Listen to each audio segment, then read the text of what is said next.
Sa ngalan ng Ama, ng Anak at ng Espiritu Santo, Amen. ang pagpapala ng ating Panginoong Jesucristo, ang pag-ibig ng Diyos Ama, at ang pakipagkaisa ng Espiritu Santo, naway sumainyong lahat. At sumayo rin. Mga kapatid, sa araw na ito ay pagpapasalamat sa Diyos para sa 26 na taon ng pagkapari na Kanyang ipinagkaloob sa inyong lingkod, bagamat hindi ako karapat-dapat. Samahan po ninyo ako sa pagpapasalamat sa Panginoon na Siyang humirang sa akin bilang paring lingkod sa Kanyang banal na simbahan. At nawa, lalo pang umunlad sa kabanalan ng simbahan sa paghirang niya ng maraming mga pari at mga laikong lingkod sa Kanyang sambayanan. Ang pagdiriwang natin ngayon ay pagdiriwang ng biyaya at awa ng Diyos. Ang lahat ay biyaya sa mga taong may pananampalataya. Kaya't ipagdasal natin ang bawat isa na lagi tayong maging bukas sa pagkilala sa biyaya ng Diyos. Upang lalo tayo maging marapat gumanap sa banal na pagdiriwang, aminin natin at pagsisihan ang ating mga kasalanan.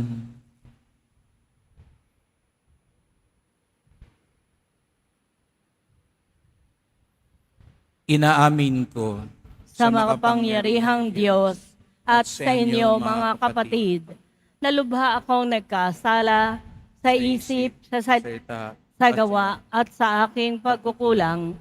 Kaya isinasamo ko sa mahal na Birheng Maria, sa lahat ng mga anghel at mga banal, at sa inyo mga kapatid, na ako'y ipanalangin sa Panginoong ating Diyos. Kawan tayo ng makapangyarihan Diyos, patawarin tayo sa ating mga kasalanan, at patnubayan tayo sa buhay na walang hanggan. Amen.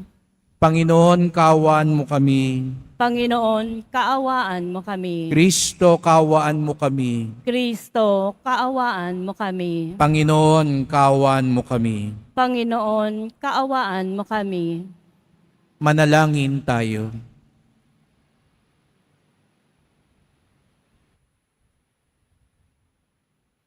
Ama naming makapangyarihan, dinggin mo ako at kaawaan, at ang Espiritu Santo ay gawin mong sumilay sa aking kalooban, upang ang iniatas mong paglilingkod ay marapat kong magampanan, ang iyong sambayanan ay matapat kong mapaglingkuran, at ang iyong pag-ibig ay lagi kong mapangatawanan.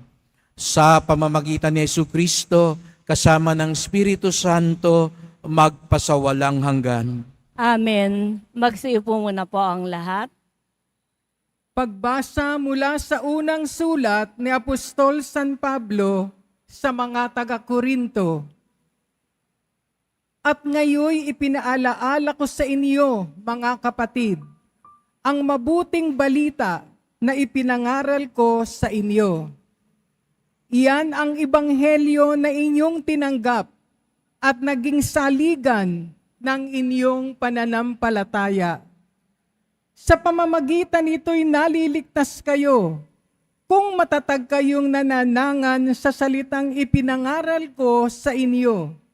Liban na nga lamang kung kayo'y sumasampalataya na di iniisip ang inyong sinampalatayanan. Sapagkat ibinigay ko sa inyo itong pinakamahalagang aral na tinanggap ko rin. Si Kristo'y namatay dahil sa ating mga kasalanan bilang katuparan ng nasasaad sa kasulatan.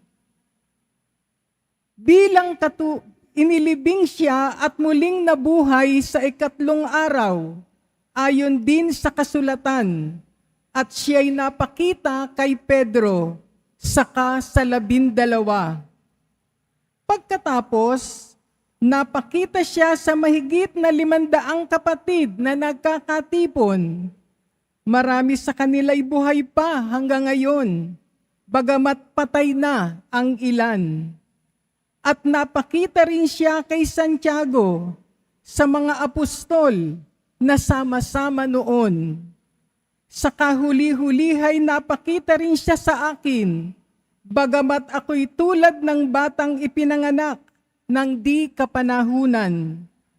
Sapagkat ako ang pinakahamak sa mga apostol, ako'y di karapat-dapat tawaging apostol, sapagkat inusig ko ang simbahan ng Diyos.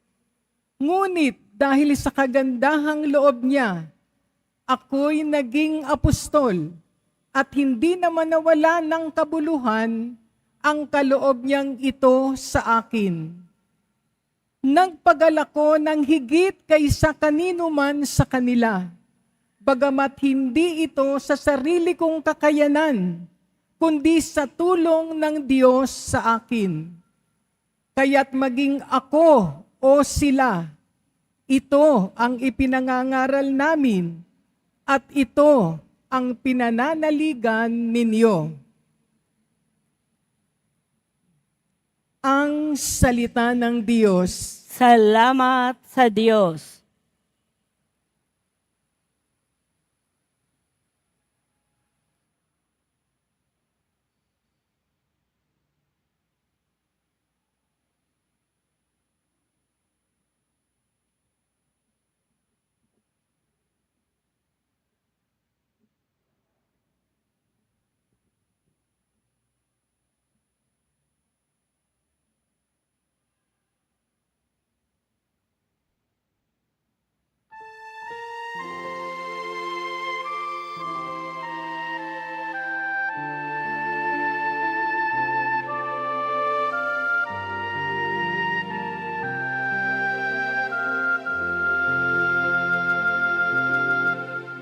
Puting puri-puri, pag-ibig ay walang baliw.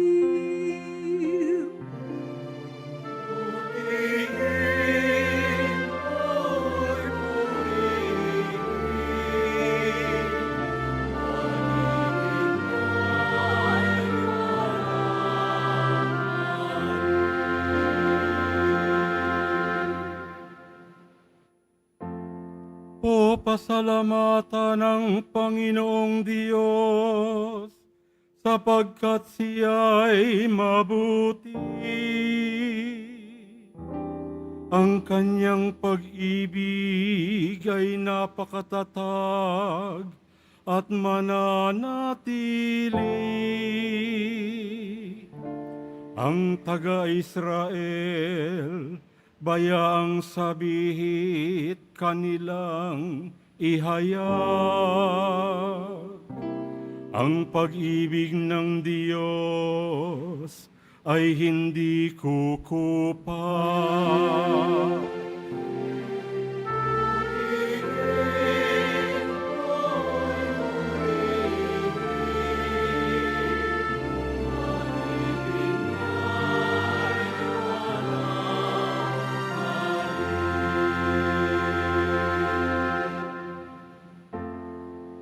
Lakas ng poon ang siyang nagdulot ng ating tagumpay sa pakikibakas sa ating kaaway. Aking sinasabing di ako papanaw, mabubuhay ako upang isalaysay ang gawa ng Diyos na Panginoon.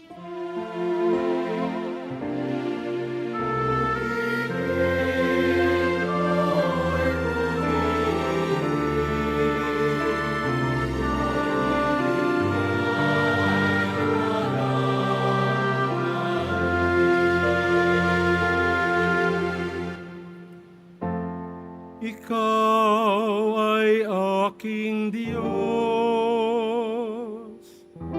kaya naman ako'y nagpapasalamat. ang pagkadakila mo ay ihahayag.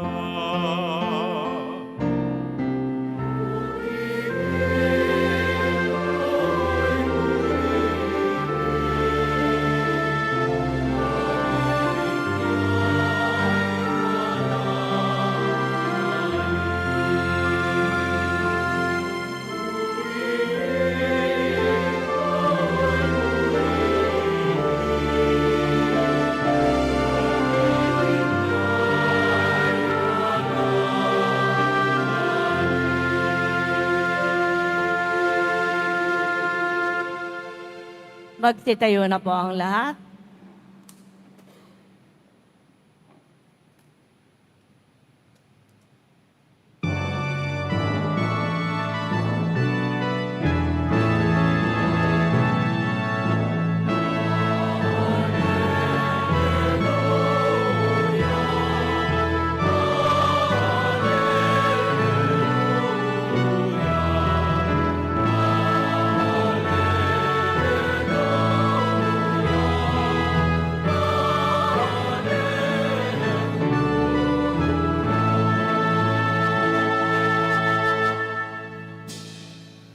Kayong mabigat ang pasan ay kay Jesus maglapitan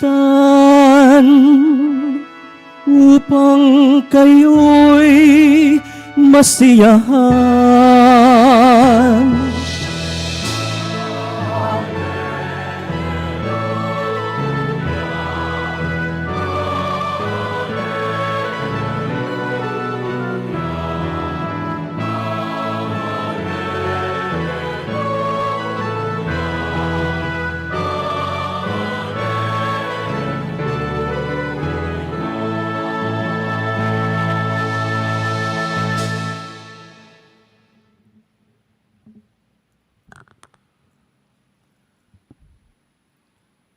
Sumainyo ang Panginoon. At sumainyo rin. Ang mabuting balita ng Panginoon ayon kay San Lucas.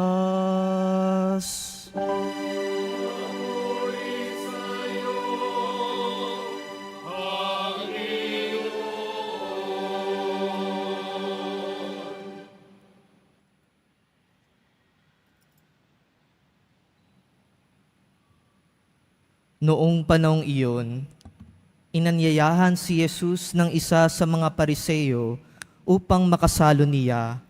Pumaroon siya sa bahay nito at dumulog sa hapag. Sa bayan namang yaon ay may isang babae na kilalang makasalanan. Nabalitaan niyang kumakain si Jesus sa bahay ng Pariseo, kaya't nagdala siya ng pabangong nasa sisidlang alabastro at lumapit siya sa likuran ni Jesus. Sa gawing paanan, siya'y nanangis at nabasa ng kanyang luha ang mga paa ni Jesus. Pinunasan niya ang mga ito ng kanyang buhok, hinagkan at pinahiran ng pabango. Nang makita ito ng Pariseyong nag-anyaya kay Jesus, nasabi nito sa sarili, kung talagang propeta ang taong ito, alam niya kung sino at kung anong uri ng babae ang humihipo sa kanya, isang makasalanan. Bilang tugon sa iniisip ni Simon, sinabi ni Jesus, Simon, may sasabihin ako sa iyo. Sumagot siya, ano po iyon, Guro? Sinabi ni Jesus, may 2 taong nanghiram sa isang nagpapautang.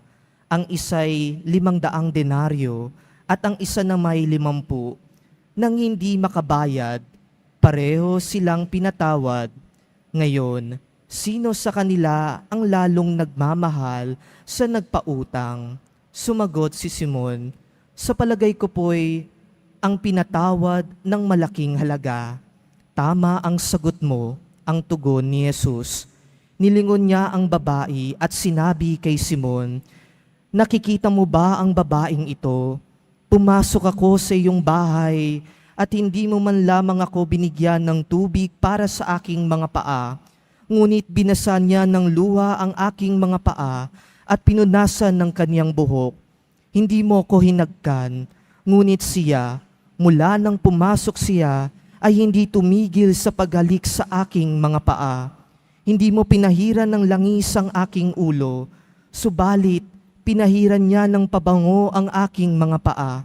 Kaya't sinasabi ko sa iyo, ang malaking pagmamahal na ipinamalas niya ang nagpapatunay na pinatawad na ang maraming niyang kasalanan.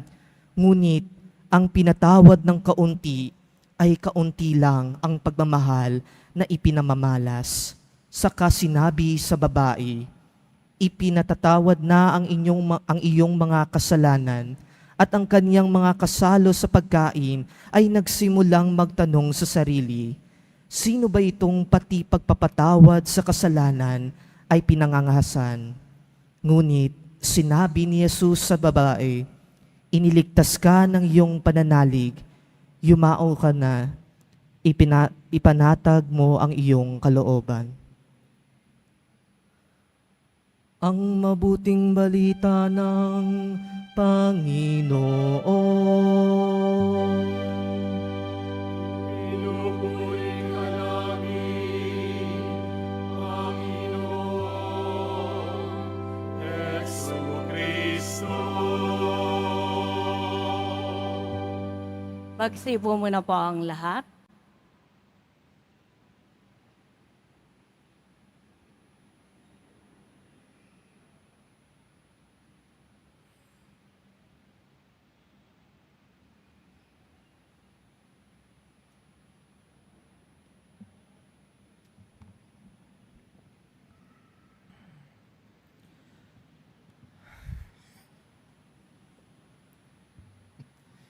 Nagtataka ho ako, bakit ho ako? Siguro naisip ko na lang ho, dahil si Father John pinag-homily ko ng birthday ko, ako naman ang pinakiusapan niya mag-homily ngayong anniversary niya, Father John, quits na tayo.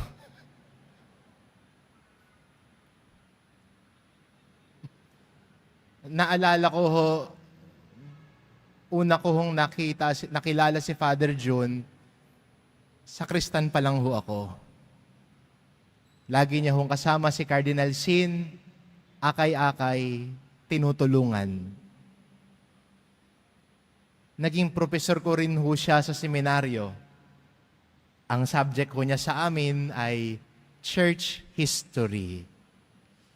At lagi niya sinasabi sa klase namin, we learn from the past, we walk forward with hope.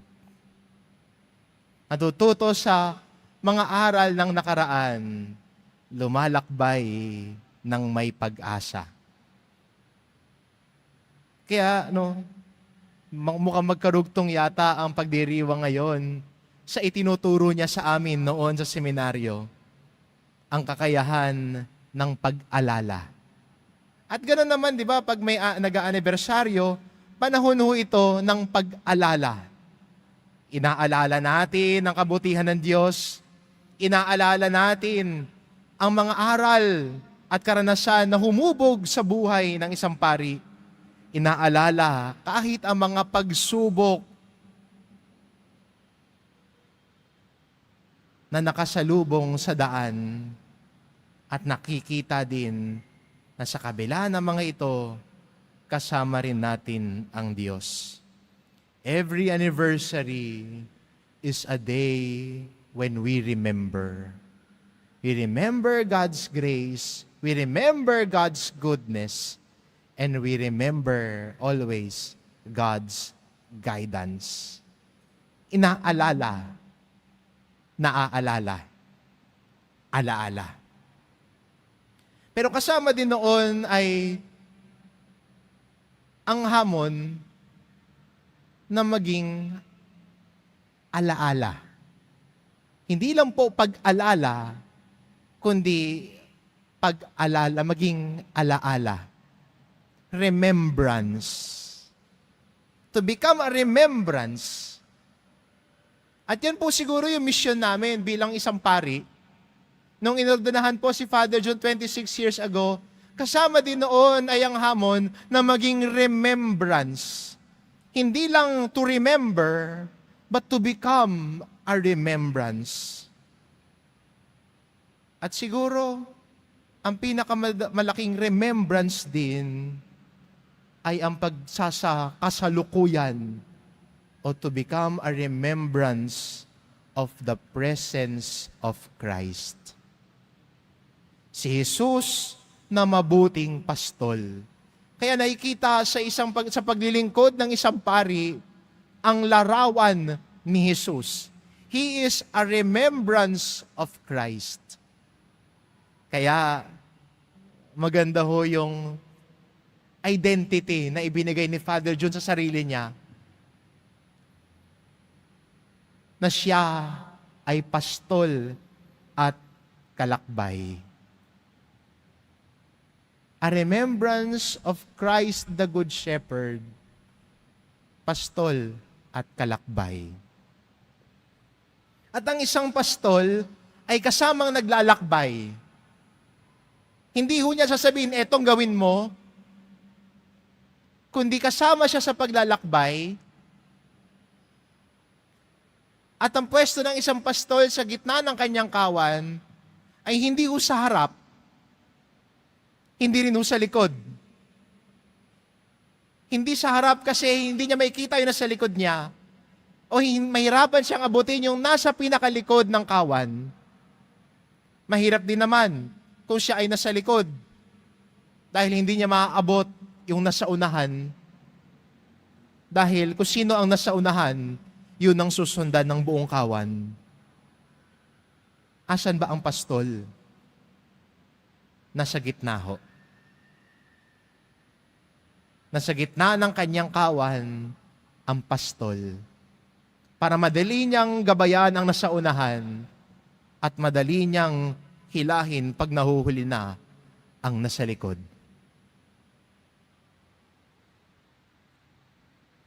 So that the pastor or the shepherd can direct, correct, and protect. Hindi lang gabay, hindi lang tagapagpaalala, kung hindi higit sa lahat, tagapagtanggol ng kanyang kawan. Yan ho ang larawan ng isang pastol. Naalala ko ho, no? Nung 2 years ago, nung kami ay lilipat na ho rito, pareho ko kaming may mga agam-agam. May kanya-kanya kaming takot. Si Father John, sinabi niya sa akin, overwhelmed daw ang nararamdaman niya. Ako ho, terrified. Pero, sa kabila ng takot ko, may kapatid ako na masabi kong kasama ko din naglalakbay. Kasi ho, kikwento ko na, nandito na ho ako. Nung una ho nagpunta kami dito, nung August 29, habang kumakanta ho ng Gloria, parang hindi kami masaya. Dahil pagtingin ko ako naluluha, dahil parang bumubulaga sa akin ang laki ng simbahan na ito, pagtingin ko kay Father John, may kasama din pala akong naluluha. At doon naramdaman ko, hindi pala ako nag-iisa. May kasama din ako na natakot at nag-aalinlangan. May kasama din ako na marahil ay nabubulaga sa laki ng iaatang na responsibilidad. Pero may kalakbay din ako sa lahat ng iyon. Pastol at kalakbay. Hindi nag-iisa sa paglalakbay.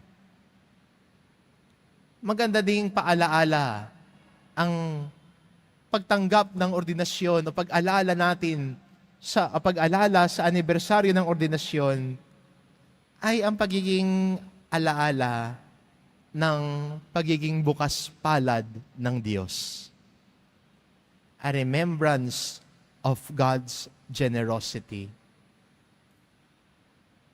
Nung si Father Junho ay inordinahan, tinawag ho siya ng diakono sa kanyang pangalan at ang tugon niya ay present. Narito ho ako, binibigay ang sarili, tumutugon sa tawag ng Diyos sa kanya. At nung tinawag din si Father Joe na pumunta ng Quiapo, marahil yun din ang sinagot niya, I am present. Binibigay ang sarili sa paglilingkod.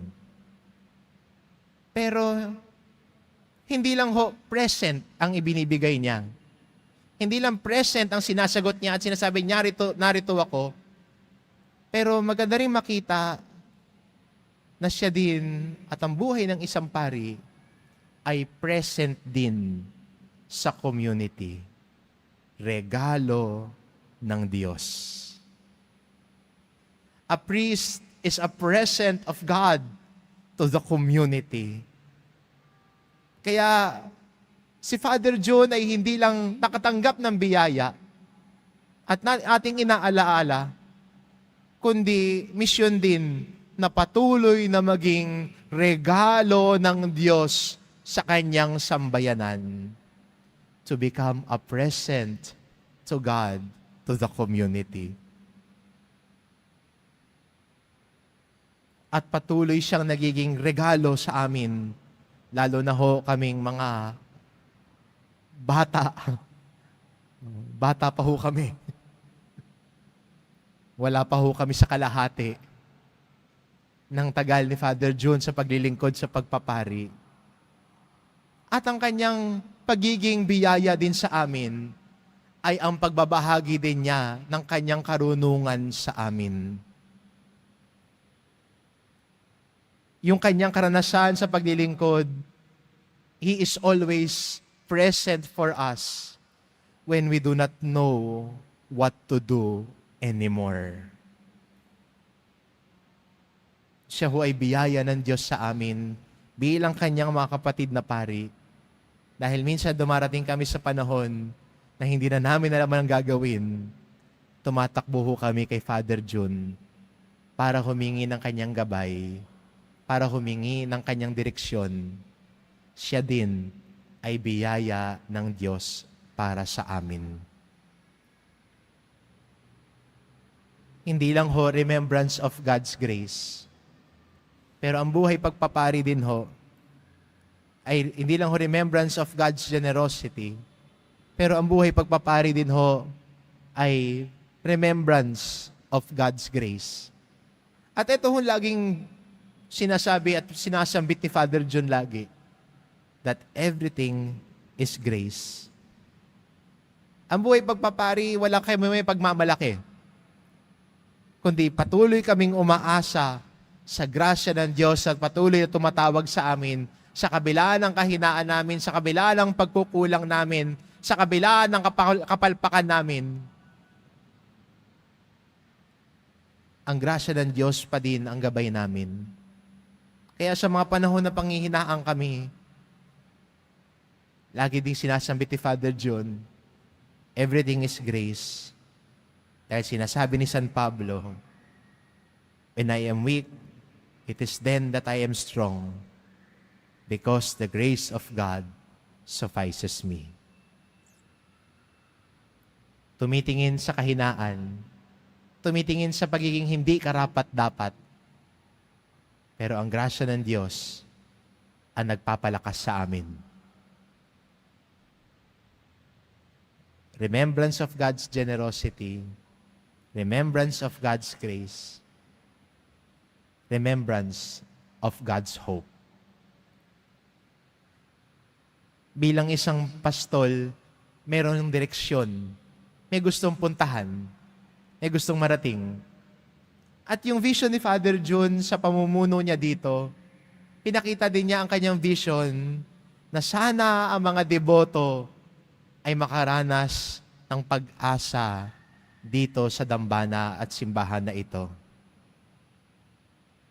Yung kanyang pagnanais na sana hindi lang siya, hindi lang kami, kundi ang lahat, kahit ang mga nagpupunta dito, galing pa sa iba't ibang lugar, na nangipangihinaan na ng loob, naubusan at nawawalan ng pag-asa, sana ay makasumpong ng pag-asa ng Diyos.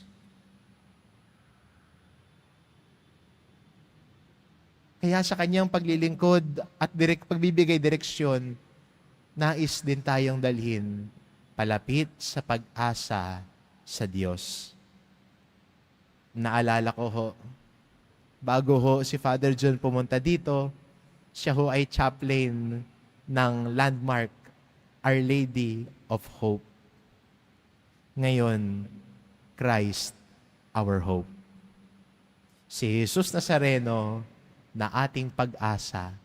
Si Jesus Nazareno na nagpapainom sa atin sa kabila ng ating kapaguran at sa kanyang pamumuno at paglilingkod bilang isang pari, tinuturo niya sa atin na si Jesus Nazareno ang bukal ng awa. At yan po ang misyon. Yan po ang pag-alala, hindi lang ng anibersaryo ng ordinasyon, kundi pagyakap din sa isang misyon, to be a remembrance of God's generosity, God's grace, and God's hope. Amen.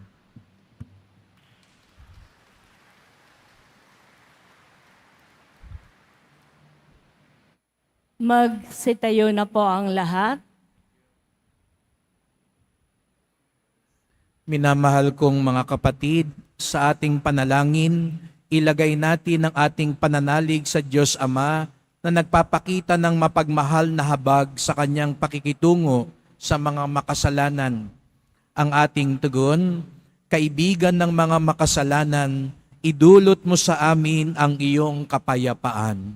Kaibigan ng mga makasalanan, idulot mo sa amin ang iyong kapayapaan.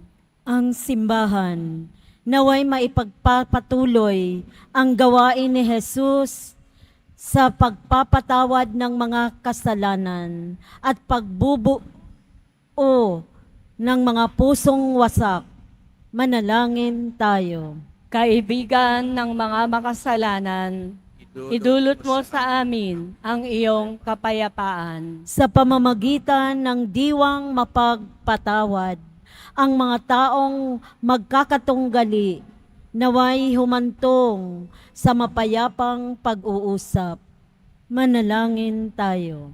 Kaibigan ng mga makasalanan, idulot mo sa amin ang iyong kapayapaan. Tayo naway maging mahinahon at mahabagin sa ating kaisipan ukol sa kapwa at huwag natin silang iwaksi o tanggihan dahil sa kanilang kahinaan at kakulangan.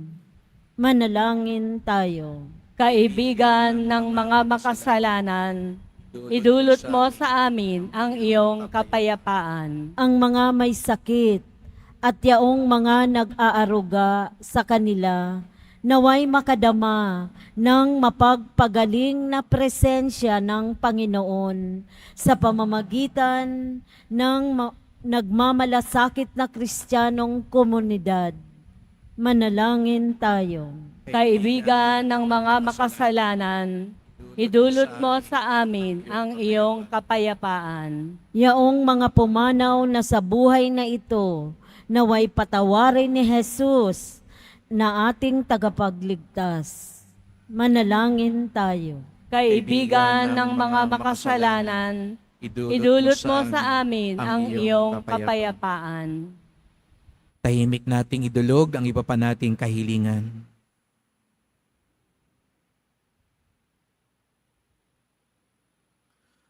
Lubhang mahabaging Ama, itinataas namin sa iyo ang aming mga panalangin sa ngalan ng iyong anak na nagmahal sa amin at inialay ang kanyang sarili para sa amin. Siya na mapagpatawad at tagapagligtas na nabubuhay at naghahari magpasawalang hanggan. Amen. Magsiupo muna po ang lahat.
Manalangin kayo mga kapatid upang ating paghain ay kalugdan ng Diyos Amang makapangyarihan.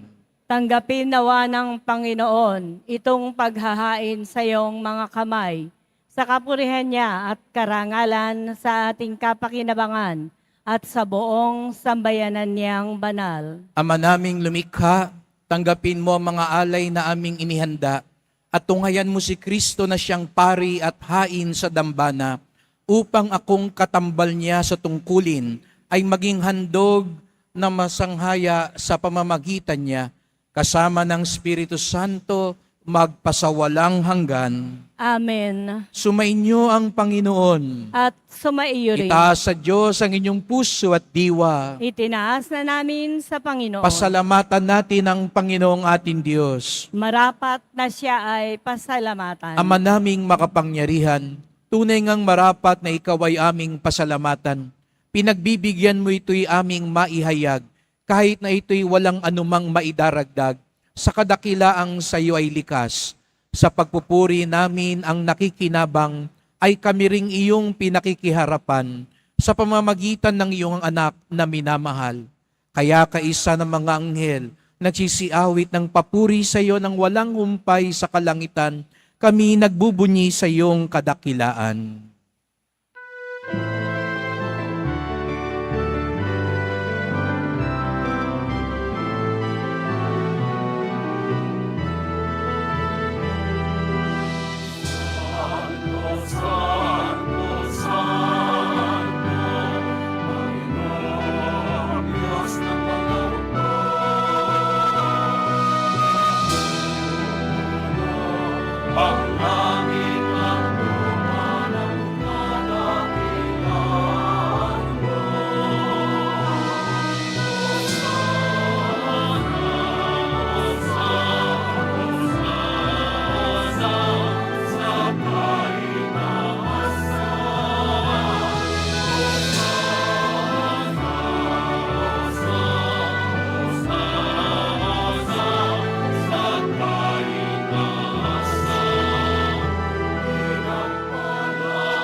Magsilod po ang lahat.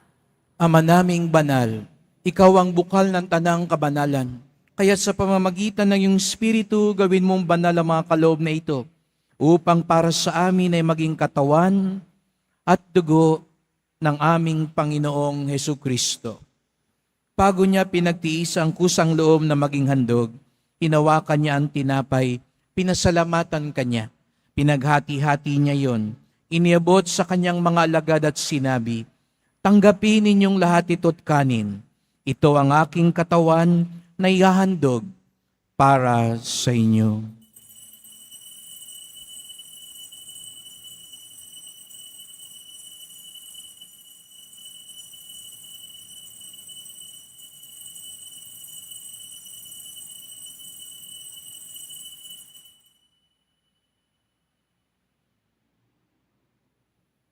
Gayon din naman nang matapos ang hapunan, hinawakan niya ang kalis. Muli kanyang pinasalamatan. Iniabot niya ang kalis sa kanyang mga alagad at sinabi, tanggapin ninyong lahat ito't inumin. Ito ang kalis ng aking dugo, ng bago't walang hanggang tipan. Ang aking dugo na ibubuhos para sa inyo at para sa lahat sa kapagpapatawad ng mga kasalanan. Gawin niyo ito sa pag-alala sa akin.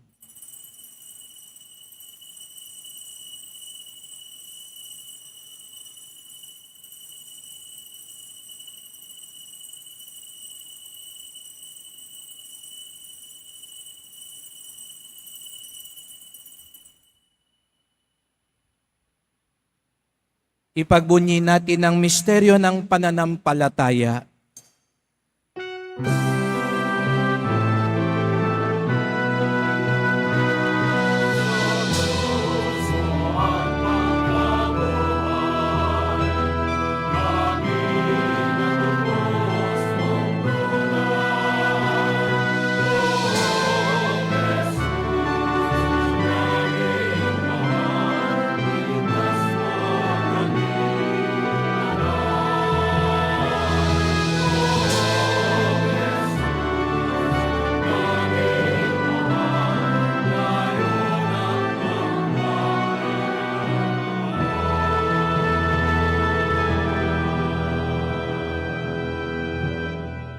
Ama, ginagawa namin ngayon ang pag-alala sa pagkamatay at muling pagkabuhay ng iyong anak.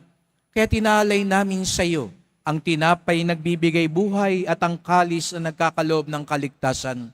Kami nagpapasalamat dahil kami yung minarapat na tumayo sa harap mo para maglingkod sa iyo.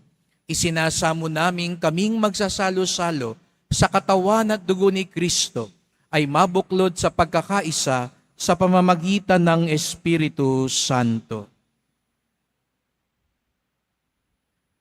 Ama, ringapin mo ang iyong simbahang laganap sa buong daigdig.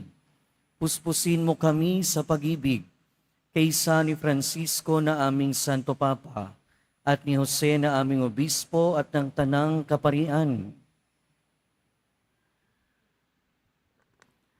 Alalahanin mo rin ang mga kapatid naming nahimlay nang may pag-asang sila'y muling mabubuhay, gayon din ang lahat ng mga pumanaw. Kaawaan mo po sila at patuloyin sa iyong kaliwanagan.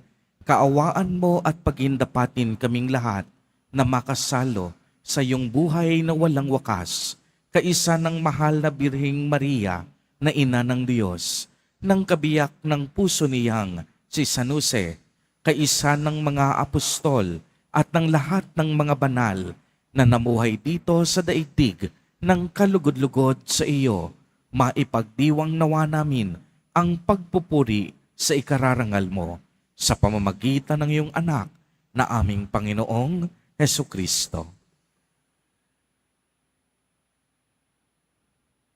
Sa pamamagitan ni Kristo, kasama niya at sa Kanya, ang lahat ng parangal at papuri sa iyo, Diyos amang makapangyarihan, kasama ng Espiritu Santo, magpasawalang hanggan.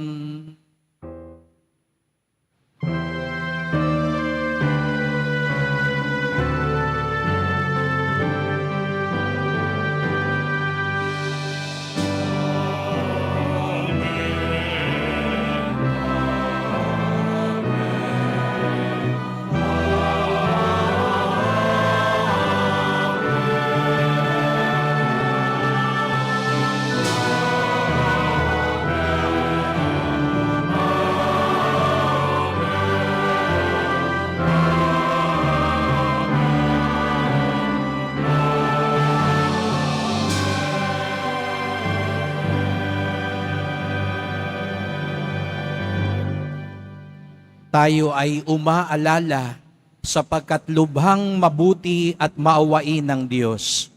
Kaya't bilang isang pamilya, sama-sama tayo ngayon tumawag sa ating Ama sa langit.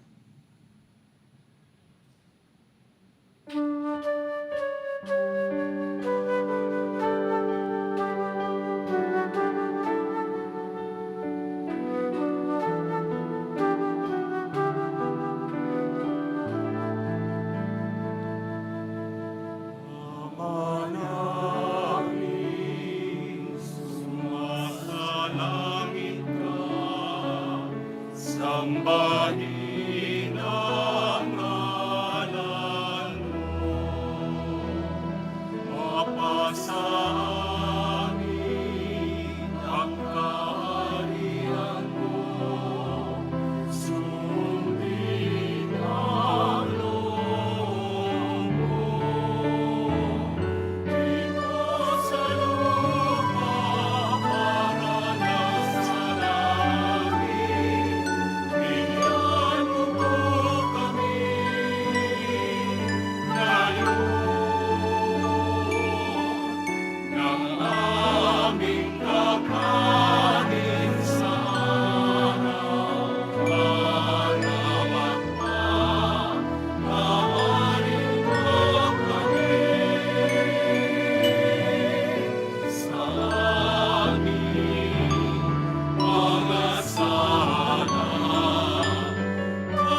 Hinihiling namin kami adya sa lahat ng masama, pagkalooban ng kapayapaan araw-araw, iligtas sa kasalanan, ilayo sa lahat ng kapahamakan, samantalang aming pinananabikan ng dakilang araw ng pagpapahayag ng tagapagligtas naming si Yesu Kristo.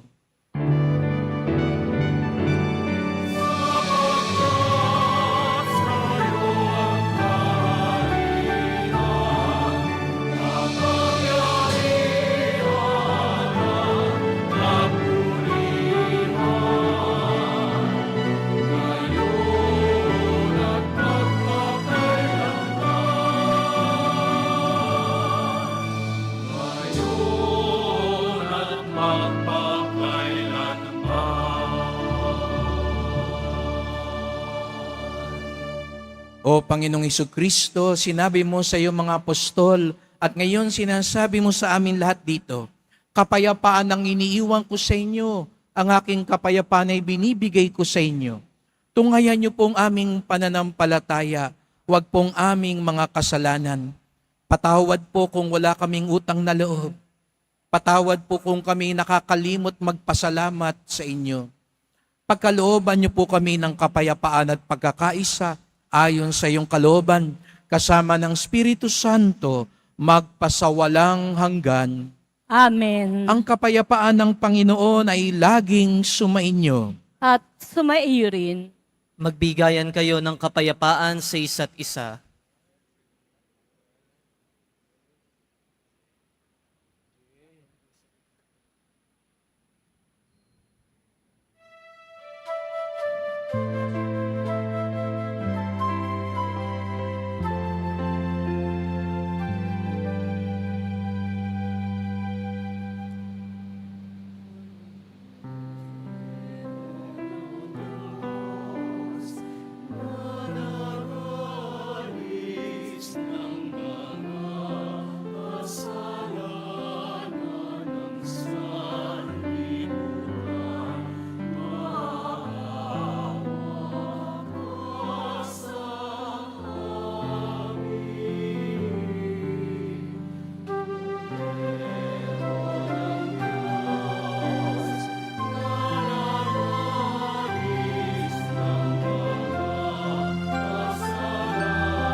Magsiluhod po ang lahat.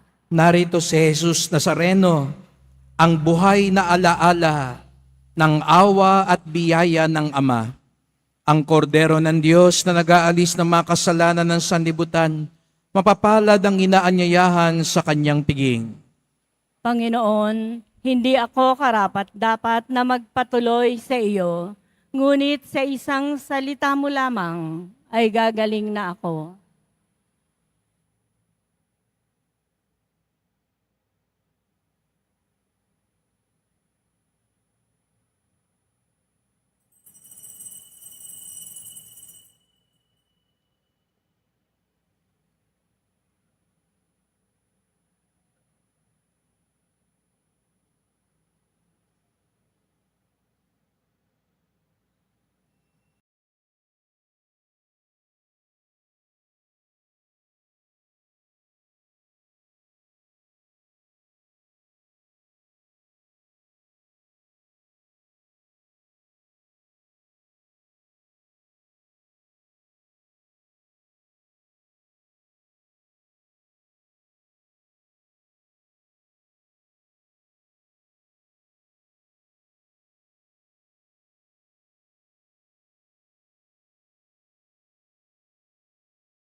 Magsitayo na po ang lahat.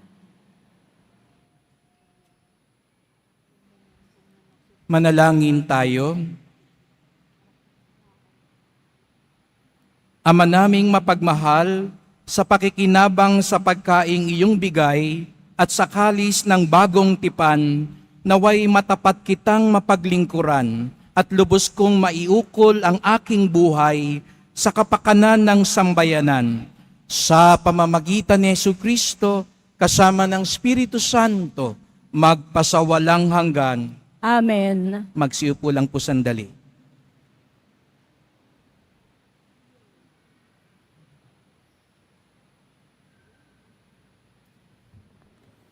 Bigyan po natin ng papuri, parangal at pasasalamat ang ating minamahal na Nuestro Padre Jesus Nazareno.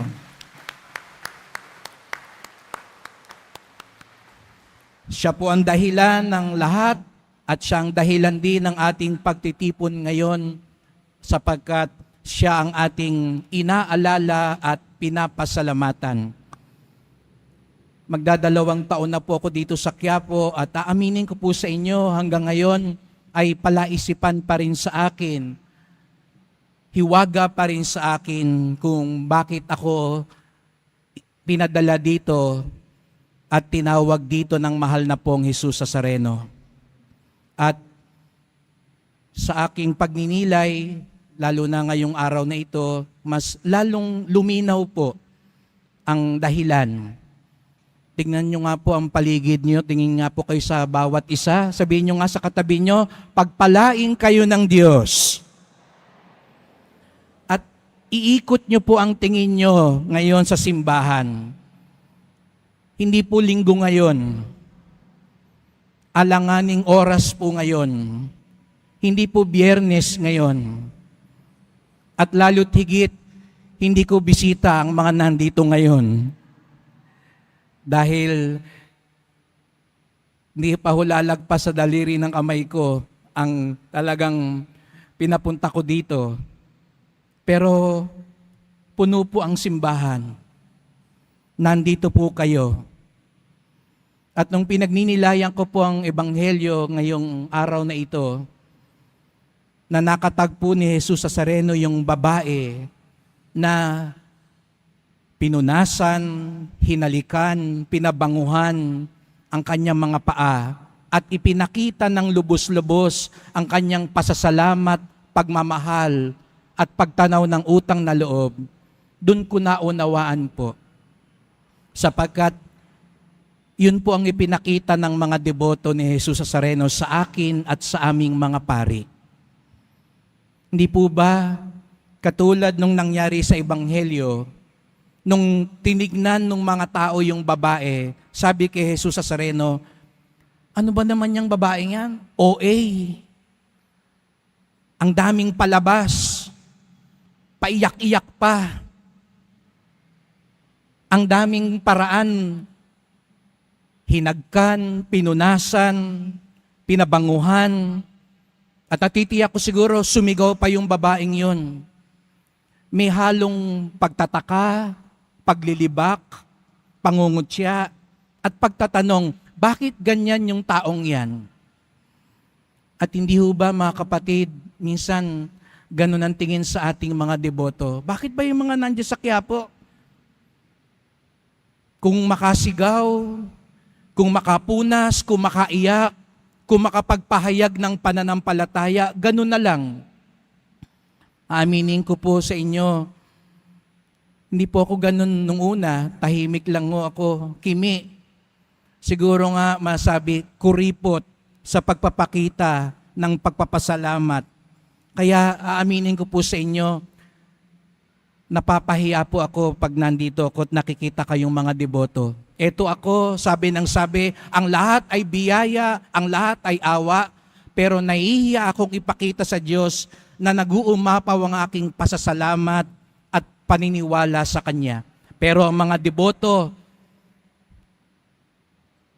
hindi nahihiya ipakita kay Jesus Nazareno ang kanilang nag-uumapaw na pagmamakaawa, pagpapasalamat at pagpapaalala.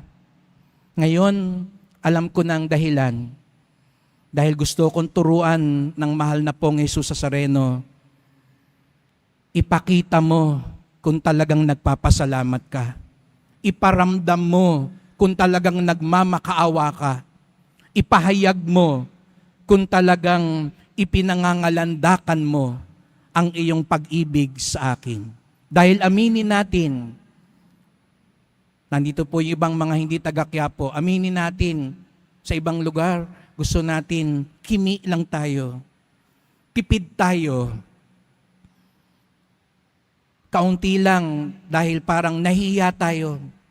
Pero dito sa Quiapo, ipinakita sa akin, bakit mo ikakahiya kung ikay tunay na kinaawaan? Bakit mo ikakahiya kung talagang nagpapasalamat ka? Bakit ka magtitipid kung talagang pinagpala ka? Kaya salamat po sa inyong lahat dahil itinuro nyo po sa akin kung ano ang dapat na isang alagad ni Jesus Nazareno. Buong buo ang pagpapakita, buong buo ang pagpapahayag, buong buo ang pagpaparamdam. At yon ay isang biyayang aral na itinuturo sa akin magpahanggang ngayon. Kaya't natitiyak ko kasama ang mga kapatid kong pari, kapag nakikita namin kayo, lalo kaming nahahamon, pag-igihan ng aming pagmimisa, pag-igihan ng aming pagpapangaral, at higit sa lahat, pag-igihan ng aming pagiging saksi.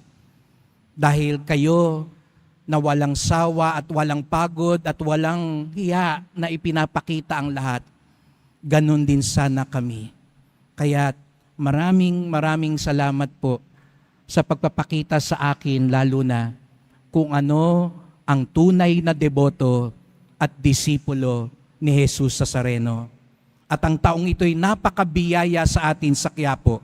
Nung nagsimula ang taon, nagpunta po rito sa unang pagkakataon ng mga obispo ng Pilipinas upang italaga ang ating simbahan bilang pambansang dambana ni Jesus Nazareno.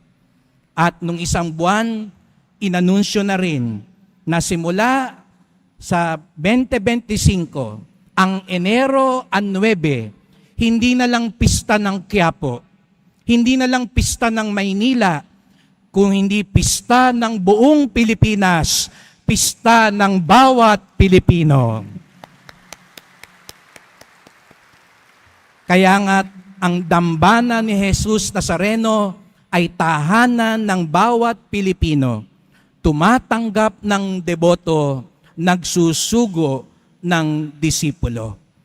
At yun ang biyayang aral na aking ipinagpapasalamat. Kaya salamat po sa inyo, mga kadeboto, dahil kayo po ang nagtuturo sa amin, mga pari, na lalo naming pag-ibayuhin ang aming paglilingkod at higit sa lahat, pag-ibayuhin ang aming ugnayan kay Jesus Nazareno. Kaya salamat po sa inyo. Salamat din po sa mga kapatid kong pari na narito ngayon.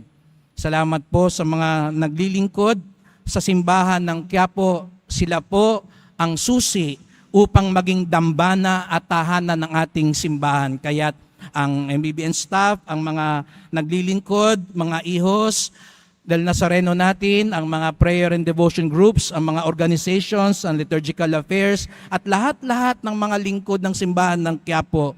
Maraming salamat po dahil itinuturo nyo sa akin papaano maging deboto at disipulo. Palakpakan po natin ang mga lingkod ng Quiapo.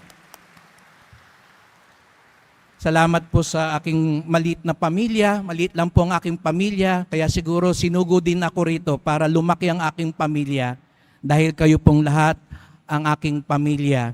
Kaya sa mga kaibigan na nandito mula sa iba't ibang mga pinaglingkuran ko, sa Villa San Miguel, sa Greenbelt Chapel, sa Landmark Chapel, sa Arsobispado, salamat po sa inyong pakikilakbay at sana po sa pagpunta nyo rito sa Quiapo, makita nyo rin po, katulad ko, matutunan natin anong pagpapaigting sa ugnayan sa ating mahal na pong Jesus Nazareno. At Muli salamat sa mga kapatid kong pari, Father Paul, Father Dennis, Father Neophil, at salamat po.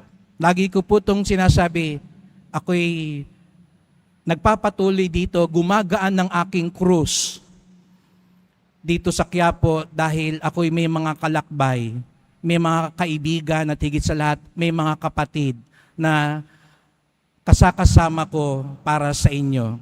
Father Chris Crucero, Father Robert Arellano, Father Jonathan Moica, the best vicars in the world.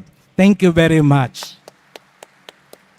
Brother Richard and Reverend EJ, pagdasal natin, maordenahan ng pari si Reverend EJ, at nawa ay pagkaloob sa kanya ng Pong Jesus Nazareno na ang biyayang matagal na niyang ipinaninikluhod.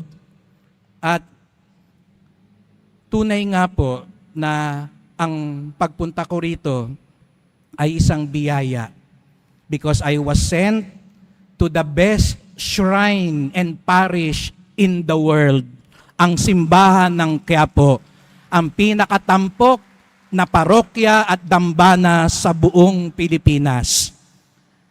At dahil doon, sabi nga po ni Father Jonathan, dalawang biyaya, alaala at pag-asa.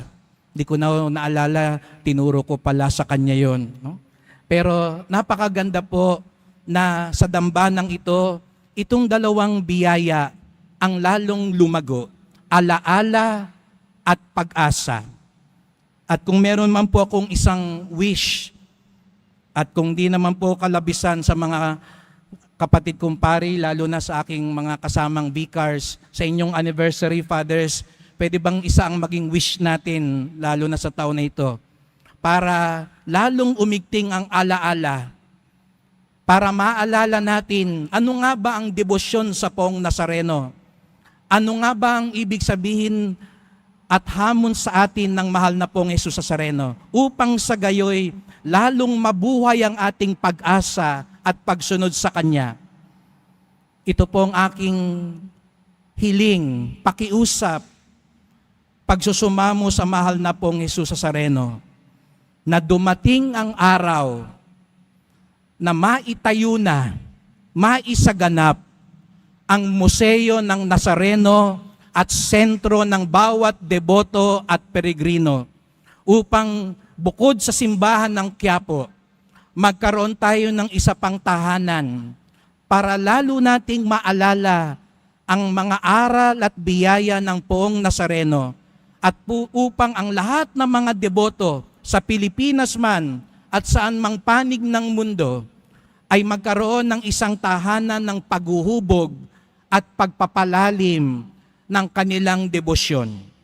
Ito rin ang naging hamon sa atin ng mga obispo ng Pilipinas. Kaya ngayon pong anibersaryo ko po, mahal na Pong Jesus Nazareno, kung ipagkakaloob nyo po, matayo at matapos ang Jesus Nazareno Museum at Devotees and Pilgrim Center upang maging dagdag na tahanan ng mahal na Pong Jesus Nazareno. Samahan niyo po ako na sa katuparan at maging realidad na magkaroon tayo ng museo at sentro para sa mahal na Pong Jesus Nazareno. Kung kayo po'y sumasang-ayon at samahan niyo ko pong ipagdasal yon na magkaroon na tayo ng isa pang museum at Pilgrims and Devotees Center, iparinig nga natin sa mahal na Pong Jesus Nazareno ang mas malakas na palakpak.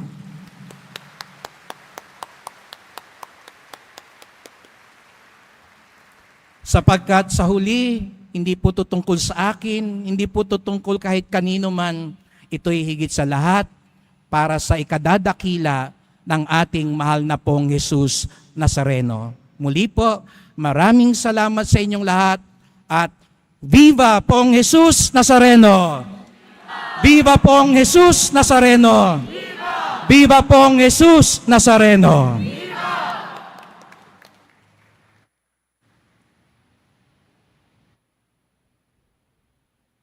Magsitayo na po ang lahat.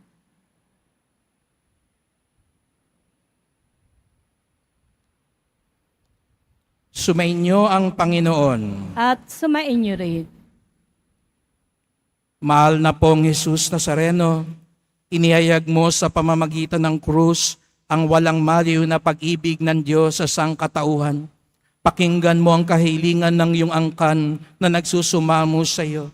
Makamtanawa nilang iyong katugunan at tanggapin ang kasagutan ng may utang na loob na tinatanaw. Basbasan din po ninyo ang dala nilang mga imahen at dasalan sa pamamagitan ng bendisyon na ito, naway maalala nila mga pangako sa binyag na ikaw ang kanilang iibigin at paglilingkuran bilang Panginoon magpasawalang hanggan. Amen. Kasamahan po ko ng mga kapatid kong paring basbasan kayo. At pagpalaing kayong lahat ng makapangyarihang Diyos, Ama at Anak at Espiritu Santo. Amen. Humayo kayong mapayapa, taglayang pag-ibig ng mahal na poong Jesus Nazareno. Salamat sa Diyos.